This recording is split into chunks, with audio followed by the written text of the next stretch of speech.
Hello दोस्तों, नमस्कार। स्वागत है आपका बुक्स एजुकेशन के यूट्यूब चैनल पर। बिहार पुलिस सिपाही भर्ती परीक्षा के लिए दोस्तों हम लोग खान सर की 55 सेट वाली इस बुक से प्रीवियस ईयर कंप्लीट हो चुका है। आज प्रैक्टिस पेपर नंबर 17 करेंगे दोस्तों, ठीक है। प्रैक्टिस पेपर नंबर 17, चलिए।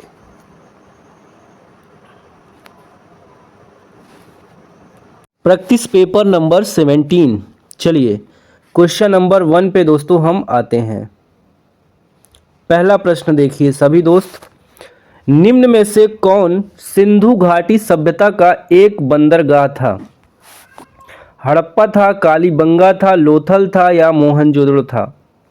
ऑप्शन यहाँ सी सही होगा दोस्तों, ठीक है। लोथल, देखिए यहाँ पे ऑप्शन आपका सी सही हो जाएगा। लोथल गुजरात में स्थित है। लोथल को मिनी हड़प्पा के नाम से भी जाना जाता है। इसकी खुदाई सर्वप्रथम एस.आर. राव द्वारा 1954 ईस्वी में की गई थी। आगे हम बढ़ेंगे सेकंड क्वेश्चन पे। गौतम बुद्ध ने धर्म चक्र प्रवर्तन कहाँ आरंभ किया? इसका जवाब दोस्तों हो जाएगा सारनाथ, ठीक है। डी ऑप्शन आपका करेक्ट हो जाएगा। देखिए, गौतम बुद्ध ने धर्म चक्र प्रवर्तन सारनाथ में आरंभ किया था। ज्ञान प्राप्ति के पश्चात भगवान बुद्ध ने अपना प्रथम उपदेश यहीं दिया था, जिसे धर्म चक्र प्रवर्तन का नाम दिया जाता है। क्वेश्चन नंबर 3, सविनय अवज्ञा आंदोलन का संबंध किस घटना से है? सविनय अवज्ञा आंदोलन का संबंध बताना है दोस्तों, किस घटना से है? साइमन कमीशन से, गांधी इरविन समझौता से, जलियांवाला बाग से, दांडी यात्रा से? सही जवाब दोस्तों हो जाएगा ऑप्शन डी, दांडी यात्रा से इसका संबंध है। देखिए, दांडी यात्रा के बारे में दोस्तों, महात्मा गांधी अपने 78 अनुयायियों के साथ साबरमती से 24 दिनों की यात्रा की 12 मार्च से 5 अप्रैल 1930, ठीक है, यात्रा करके दांडी पहुंचे थे। वहां नमक कानून तोड़कर सविनय अवज्ञा आंदोलन की शुरुआत की थी। क्वेश्चन नंबर 4, लाला हरदयाल का संबंध किस क्रांतिकारी संगठन से था? स्वदेशी आंदोलन, गदर पार्टी, होम रूल लीग आंदोलन, असहयोग आंदोलन? जल्दी से कमेंट करिए दोस्तों, लाला हरदयाल का संबंध किससे था? इसका जवाब दोस्तों आपका हो जाएगा ऑप्शन नंबर यहाँ पे बी, ठीक है। किससे था? देखिए यहाँ पे गदर पार्टी। यहाँ पे एक बार फिर से देख लीजिए, ऑप्शन क्लियर हो जाएगा आपका, ठीक है। बी ऑप्शन यहाँ पे क्लियर है, गदर पार्टी से। लाला हरदयाल का संबंध था गदर पार्टी से। गदर पार्टी की स्थापना हुई थी दोस्तों 25 जून 1913 को अमेरिका के सैन फ्रांसिस्को में। गदर पार्टी के संस्थापक सोहन सिंह भाखना और महासचिव लाला हरदयाल थे। क्वेश्चन नंबर 5, जब भारत को अपनी आज़ादी मिली तब भारतीय राष्ट्रीय कांग्रेस के अध्यक्ष कौन थे? जब देश आज़ाद हो गया तब कांग्रेस के अध्यक्ष कौन थे? ऑप्शन बी होगा आचार्य कृपलानी। आचार्य कृपलानी। 6 क्वेश्चन पे आइए। ब्रिटिश सम्राट के अधीन नियुक्त भारत का प्रथम वायसराय कौन था? Lord Dalhousie, John Lawrence, Warren Hastings, Lord Canning? चारों ऑप्शन सामने हैं। डी यहाँ पे सही होगा दोस्तों, लॉर्ड कैनिंग। अगला क्वेश्चन है 7, चिपको आंदोलन का आरंभ हुआ था बिहार से, पश्चिम बंगाल से, पंजाब से, उत्तराखंड से? तो चिपको आंदोलन दोस्तों उत्तराखंड यहाँ पे आपका सही हो जाएगा, डी ऑप्शन। देखिए, यह आंदोलन तात्कालिक उत्तर प्रदेश, उस समय जो उत्तराखंड आज है उत्तर प्रदेश था, चमोली जिले में सन 1973 में प्रारंभ हुआ था। अगले क्वेश्चन पे आइए 8, ब्रिटेन द्वारा चीन विजय की शुरुआत हुई थी साइनो रूसो युद्ध में, अफीम युद्ध में, साइनो ब्रिटिश युद्ध में, साइनो फ्रेंच युद्ध में? तो ऑप्शन बी हो जाएगा अफीम युद्ध में दोस्तों। देखिए, अफीम युद्ध 2 बार हुआ था। प्रथम हुआ था 1839 से 1842 तक और दूसरा अफीम युद्ध हुआ था 1856 से 1860 तक। हम अगले क्वेश्चन में चलेंगे दोस्तों। ब्रिटेन द्वारा चीन विजयी की शुरुआत, ठीक है, ब्रिटेन और चीन के बीच हुआ था अफीम युद्ध। ये हो गया दोस्तों हमारा। अगला ये 9 पे, इंग्लैंड में किस वर्ष में देखिए ग्लोरियस रिवॉल्यूशन गौरवशाली क्रांति हुई? तो ये हुई है दोस्तों 1688 ईस्वी में। 10, भारतीय संविधान का प्रारूप समिति के अध्यक्ष कौन थे? Doctor BR Ambedkar. Okay, BR Ambedkar प्रारूप समिति के अध्यक्ष। और कानून मंत्री का भी पद संभाला था। सच्चिदानंद सिन्हा ने भारतीय संविधान का प्रथम प्रारूप निर्माण किया था। अगला क्वेश्चन 11, भारत का संविधान कब अपनाया गया? 26 नवंबर 1949। यहाँ पे देखिए अगला ऑप्शन दोस्तों, ठीक है, 26 नवंबर 1949 सही है आपका। देखिए सी हो जाएगा। भारत का संविधान 26 नवंबर 1949 को अपनाया गया था। और 26 देखिए आगे कितने दिन में कंप्लीट हुआ? 2 साल 11 महीने 18 दिन में ये संविधान लिखकर बनकर तैयार हुआ। 12, समवर्ती सूची के अंतर्गत निम्न में से कौन सा विषय है?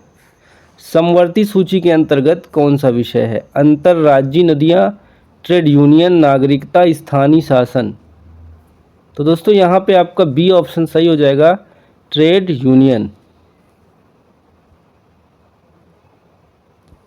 अगला क्वेश्चन है, भाषण और अभिव्यक्ति की स्वतंत्रता शामिल नहीं है। देखिए हड़ताल का अधिकार, मौन रहने का अधिकार, यही होगा, ठीक है। सरकारी गतिविधियों के बारे में जानने का अधिकार, बिल्कुल। प्रेस की स्वतंत्रता, तो यहाँ पे डी सही है। देखिए जो हमारा नहीं है तो वो हो जाएगा मौन। देखिए बी, सी, ठीक है। सरकारी गतिविधियों के बारे में जानने का अधिकार, ये नहीं है दोस्तों। सेना क्या कर रही है? तो सी यहाँ पर आपका सही हो जाएगा, ठीक है। सी वाला आपसे मतलब नहीं है। बाकी 6 अधिकार है। देखिए समानता का अधिकार, स्वतंत्रता का अधिकार, शोषण के विरुद्ध अधिकार, धार्मिक स्वतंत्रता का अधिकार, संस्कृति और शिक्षा संबंधी अधिकार, संवैधानिक अधिकार प्राप्त है। ओके, चलो आगे आ जाओ आप 14 पे। भारत के राष्ट्रपति का चुनाव होता है कितने साल में होता है दोस्तों? 5 साल में होगा, ठीक है। तो सी ऑप्शन आपका सही हो जाएगा। 15, भारत का संविधान भारत के महान्यायवादी की नियुक्ति का अधिकार देता है।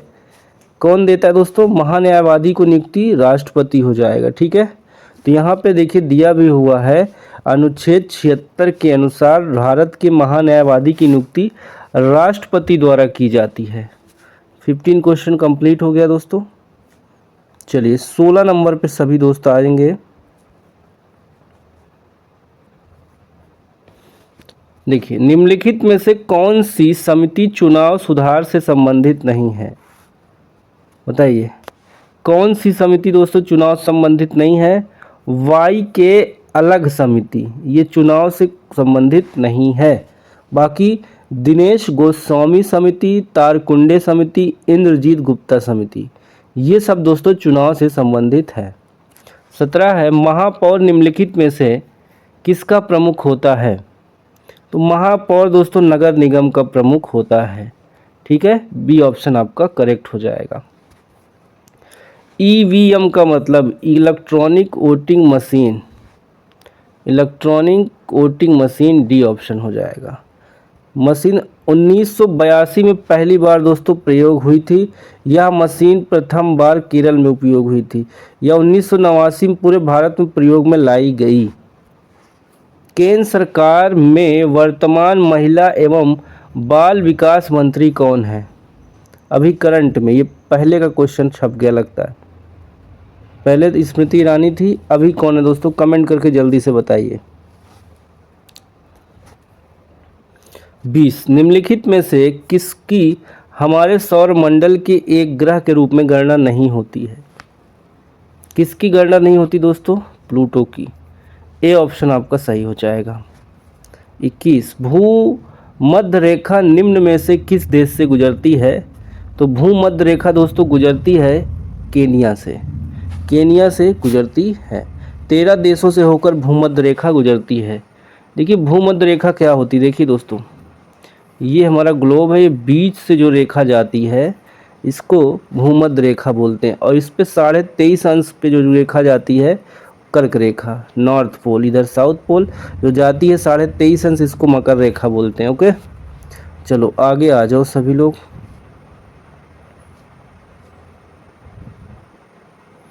देखिए निम्नलिखित में से कौन सा शहर 2 महाद्वीपों में फैला हुआ है? कौन सा शहर 2 महाद्वीपों में फैला हुआ है? ये हो जाएगा इस्तांबुल, इस्तांबुल। ठीक है दोस्तों, चलो आगे हम आएंगे क्वेश्चन नंबर 23 पे। फर वनस्पति निम्न में से किससे संबंधित है? तो दोस्तों ये संबंधित है, आपका हो जाएगा सी ऑप्शन, अल्पाइन वन से संबंधित है। 24 निम्न में से कौन सी नदी सबसे लंबी है? लंबी नदी दोस्तों हो जाएगा ऑप्शन आपका ए, अमेजन नदी, अमेजन नदी।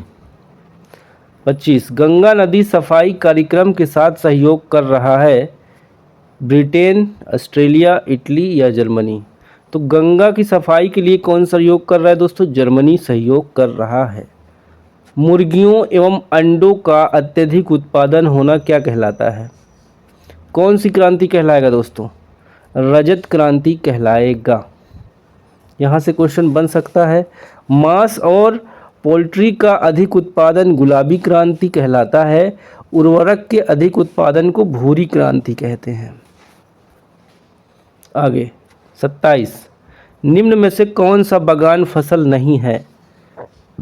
चाय, कॉफ़ी, काजू, मोटे अनाज? तो आंसर डी को जाएगा दोस्तों, मोटे अनाज जो है बागान फसल नहीं है। 28 निम्न में से कौन सी रबी फसल नहीं है? रबी यानी जो ठंडी में नहीं होती दोस्तों, चावल। ठीक है, बारिश मई जून में होता है। चलो यहाँ पे समझ गए होंगे। हम आगे आ रहे हैं क्वेश्चन नंबर 29 पे। 2011 की जनगणना के अनुसार भारत के किस राज्य की सर्वोच्च साक्षरता दर है? यहाँ पे आंसर दोस्तों बी हो जाएगा, केरल। क्या हो जाएगा? केरल।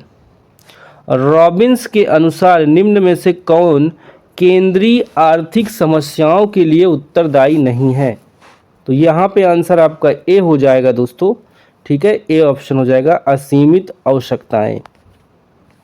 ठीक है, रॉबिन्स के अनुसार ये उत्तरदायी नहीं होगा आर्थिक समस्याओं के लिए।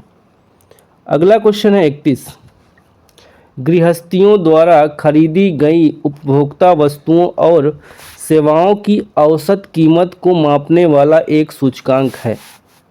जीवन निर्वाह की लागत का सूचकांक, थोक कीमत सूचकांक, उपभोक्ता कीमत सूचकांक, मानव विकास सूचकांक? दोस्तों इनमें से सही आंसर हो जाएगा सी, उपभोक्ता कीमत सूचकांक।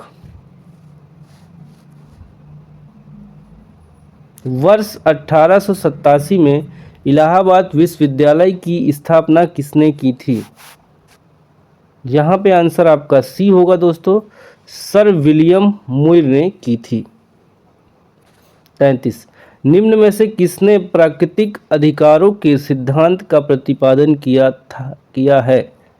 ये ऑप्शन आपका करेक्ट होगा ए, जॉन लॉक ने। दोस्तों जॉन लॉक ने 1632 में किया है। इनका जन्म यूके में हुआ था, यूनाइटेड किंगडम में।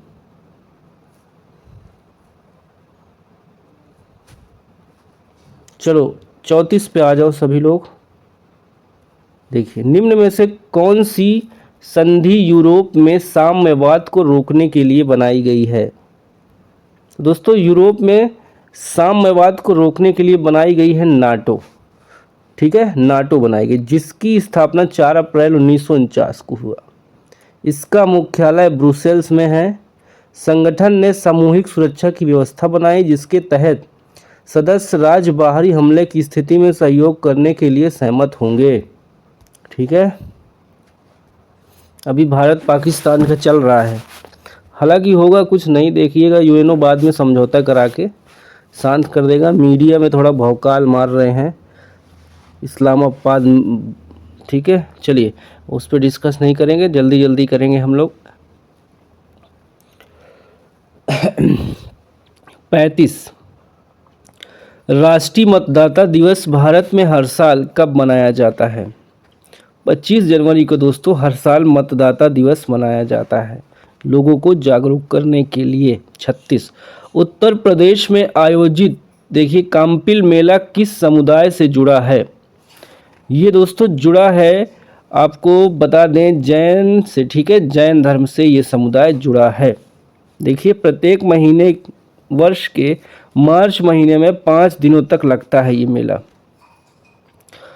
अगला है 37 वर्मी कंपोस्टिंग में संलग्न मुख्य जीव का नाम क्या है? तो यहाँ पे केचुआ होगा। ठीक है, केचुआ हो जाएगा। क्वेश्चन अगला है 38 निम्नलिखित में से कौन सा एक अकोषी जीव है? बताओ। जीवाणु, विषाणु, शैवाल, कवक, bacteria, virus, algae, fungi. Answer दोस्तों 38 का सही हो जाएगा आपको जीव शब्द। देखिए यहाँ पे बी हो जाएगा। ठीक है, तो समझ गए होंगे आप। एक बार देखना चाहे तो देख लीजिए, ऑप्शन फिर से क्लियर हो जाएगा आपका। वायरस हो जाएगा। ठीक है, अकोशिकी जीव की बात करें तो वायरस में कोशिका नहीं होती हैं। आगे आ जाओ सब लोग। मनुष्य के मूत्र में कौन सा एसिड पाया जाता है? बताओ। Uric acid, malic acid, lactic acid, tannic acid. सही जवाब दोस्तों यूरिक एसिड होगा। ठीक है, uric acid, A option. Lactic acid दही में, दूध में। टैनिक एसिड चाय में पाया जाता है। सबसे बड़ी धमनी किस नाम से जानी जाती है? तो सबसे बड़ी धमनी दोस्तों हो जाएगा ऑर्टा। ठीक है, ऑर्टा, यानी यहाँ हो जाएगा आपका महाधमनी, डी ऑप्शन, एओर्टा। पुनर्जन्म को घाव भरने की प्रक्रिया के दौरान किस तरह परिभाषित किया जाएगा? पुनर्जनन, पुनर्जनन लिखा है दोस्तों, पुनर्जनन नहीं है। ठीक है, चलो एक बार देख लो क्वेश्चन फिर से आप। पुनर्जनन को घाव भरने की प्रक्रिया के दौरान किस तरह परिभाषित किया जाएगा? तो समान कोशिका द्वारा नाश हो चुकी कोशिकाओं का प्रतिस्थापन। आगे आएंगे हम। वंशागति का क्रोमोसोमवाद का सिद्धांत किसने प्रस्तुत किया? ये हो जाएगा डी ऑप्शन, सटन एवं बोवेरी।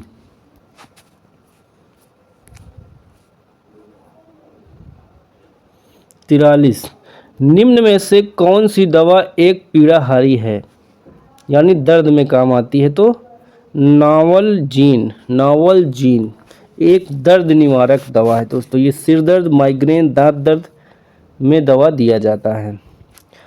पादपों में प्रकाश संश्लेषण के दौरान बनने वाला प्रथम स्थायी उत्पाद, ये हो जाएगा आपका फास्कोग्लाइसेरिक एसिड।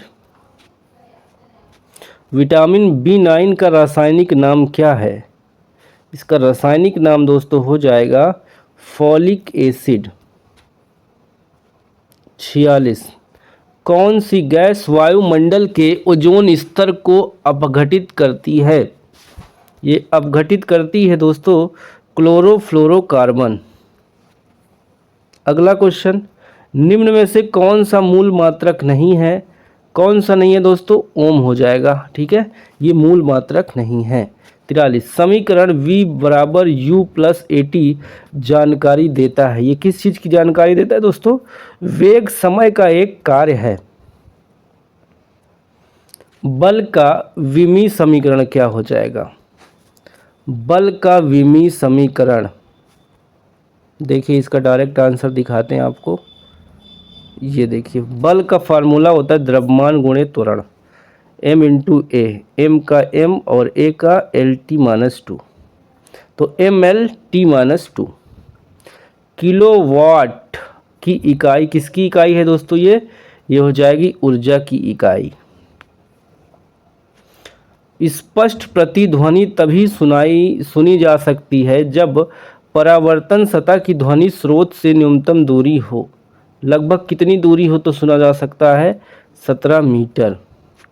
जब दूध को बिलोया जाता है तो उसमें से मलाई पृथक होने लगती है। तो ये हो जाएगा बी ऑप्शन, अपकेंद्री बल के कारण। जल का हिमांक बिंदु क्या है? जल का हिमांक बिंदु है दोस्तों 0 डिग्री सेल्सियस। श्वेत प्रकाश की एक किरण कांच के प्रिज्म पर आपतित होती है। वह प्रकाश वर्ण जो कांच के प्रिज्म से गुजरने पर अधिकतम विचलित होता है, ये कौन सा कलर होगा दोस्तों? बैगनी कलर। ठीक है, प्रिज्म से गुजरने पर अधिकतम विचलित होगा। नेक्स्ट क्वेश्चन है, वैद्युत धारा का परिमाण मापने के लिए किस उपकरण का प्रयोग करते हैं? तो अमीटर का यूज़ करते हैं। गैस जो मौसमी परिवर्तनों को प्रवाहित नहीं करती वह हो जाएगी जलवाष्प। जलवाष्प दोस्तों मौसमी परिवर्तनों को प्रभावित नहीं करता। 57 निम्नलिखित में से कौन सा विद्युत का कुचालक है? यहाँ पे प्लास्टिक हो जाएगा। ठीक है, एल्युमिनियम नहीं होगा, तांबा नहीं होगा, चांदी भी नहीं होगा। बोहर की परिकल्पना के अनुसार स्थिर कक्षक को कोणीय वेग होता है। इसका फार्मूला देखिए NH/2π। ठीक है, बी ऑप्शन हो जाएगा। चिली सोरा किसका सामान्य नाम है? सोडियम नाइट्रेट का नाम है दोस्तों चिली सोरा। 60 निम्नलिखित में से कौन सा एक पायरीमिडीन क्षार नहीं है? तो ये हो जाएगा गुआनिन। ठीक है, ये एक पायरीमिडीन क्षार नहीं है। अगला क्वेश्चन है 61।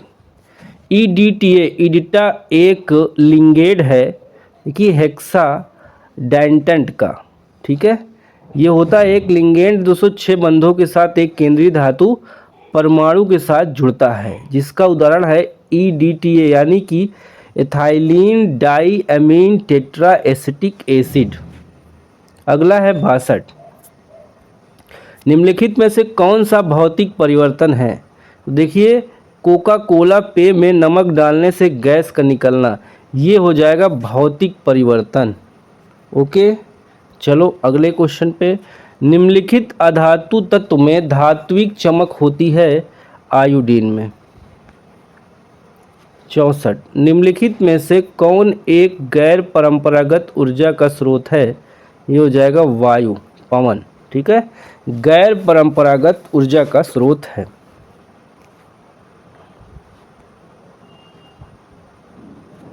अगला क्वेश्चन देखिए, सर्वोत्तम गुणवत्ता वाला कोयला जिसमें 80 से 95% कार्बन होता है वह है एंथ्रासाइट। एंथ्रासाइट है वो। सामान्य पुरुष के शरीर का तापमान कितना होता है? देखिए 36.9 डिग्री सेल्सियस। 67 अपने आप यह काम सीख लूँगा, इस वाक्य में निजवाचक सर्वनाम हो जाएगा आप। समझदार शब्द विशेषण का कौन सा भेद है? ये हो जाएगा गुणवाचक विशेषण। समझदार गुणवाचक विशेषण।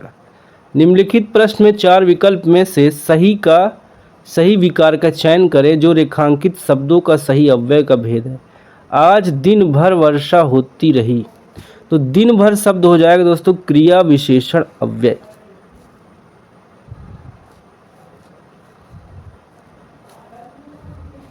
भीष्म पितामह ने आजीवन शादी न करने का प्रण लिया था, रेखांकित शब्द कौन सा समास होगा? आजीवन दोस्तों हो जाएगा आपका जीवन भर अव्ययी भाव समास, ए ऑप्शन। 71 दिए गए काले अक्षर का पर्यायवाची छाटिए। राष्ट्रीय झंडे का हम सभी अभिवादन करते हैं। ठीक है, यहाँ पे पताका, राष्ट्रीय झंडे को हम सभी अभिवादन करते हैं। इस वाक्य में झंडे शब्द का पर्यायवाची पताका है। वृद्धि का विलोम क्या होगा? वृद्धि का क्षय हो जाएगा यानी लॉस। लोकोक्ति का अर्थ, लोकोक्ति का लोक की उक्ति। राम तजु पै गुरु न बिसारू गुरु के सम हरुकिन निहारू। चलो इन पंक्तियों में बताना है किसको महत्व दिया गया है। गुरु को दोस्तों, बार बार गुरु आ रहा है। चलो हो गया यहाँ तक, इसका अर्थ भी दिया है। देखिए 75 निम्न में से कौन से अन्य वैदिक साहित्य का हिस्सा नहीं है। ब्राह्मण, उपनिषद, वेदांग, आरण्यक, ये अन्य का हिस्सा नहीं है दोस्तों, डी। ठीक है, वेदांग यहाँ पे सही हो जाएगा। वेदांग वैदिक साहित्य का हिस्सा नहीं है। 76 हिंदी शब्दकोश में छ का क्रम किस वर्ण के बाद आता है, तो का के बाद। देखिए ये हमारा क्वेश्चन है 77 दोस्तों, इसमें फिल इन द ब्लैंक्स करना है आर्टिकल वाला पार्ट। ठीक है, the order of his transfer has been issued by the authority, no error. तो यहाँ पे सी होगा, हैज़ बीन इशूज, ये वाला पार्ट दोस्तों आपका। ठीक है, क्या हो जाएगा, सी, हैज़ बीन इशू, प्लूरल है। ठीक है, यहाँ क्लियर नहीं हो पा रहा क्वेश्चन कैसे लिखा हुआ है। चलो यहाँ से देखो, दो क्वेश्चन गड़बड़ छप गए हैं। Fill in the blanks with appropriate preposition. He travels by car, याद रखिएगा बाई कार। 80 में देखिए, rejection is the synonyms of denial. ठीक है, यहाँ भी देख लीजिए, रिजेक्शन मतलब अस्वीकृति, एक्सेप्टेंस मतलब स्वीकृति, थॉटफुल मतलब विचारशील, और डिस्क्लेमर हो जाएगा अस्वीकरण।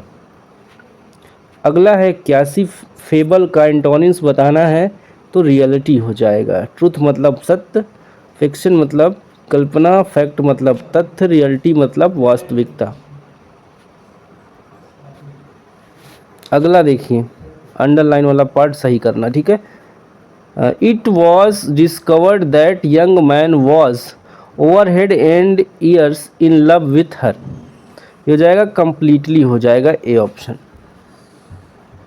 देखिए यहाँ पे मैथ रीजनिंग है, इसको दोस्तों हम आपको पीडीएफ दे देंगे। ठीक है, ज़्यादा उलझेंगे नहीं। चलो 97 पे सभी लोग आ जाओ, बाकी मैथ रीजनिंग है, परेशान नहीं होंगे, 5-6 क्वेश्चन होगा।